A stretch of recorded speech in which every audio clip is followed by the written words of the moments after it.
bu məsələlərlə bağlı mən bir fikir söyləmək istəyirəm. Məsələ ondadır ki, hadisələri biz ancaq çox belə mürəkkəb, çox qara vəziyyətdə görməyik. Hadisələr tamamilə ən arzu olunmaz ssenari ilə gedə bilərdi.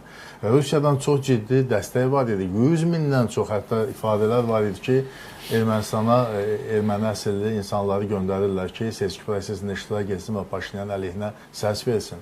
Rusiyadan Ermənistana söyləyirdilər ki, sənə 1000 kubmetr qazı biz 177 dollara satırıq. Halbuki Avropa ölkələrini biz onu 600 dollara satırıq. 96% kənd təsərrüfatı məhsullarını alır və səni iqtisadi baxımdan elə bir vəziyyətə sala bilər ki, ağlını başına yığ. Yəni, bu qədər təzyiqlər mövzusu idi.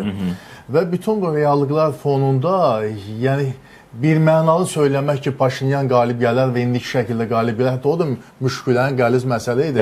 Hələ şükür eləmək lazımdır haradasa, bir 64% səs var. Çünki digər revanşlar hakimiyyətə gəlsəydi, tamamilə fərqli bir mənzərə ola bilərdi.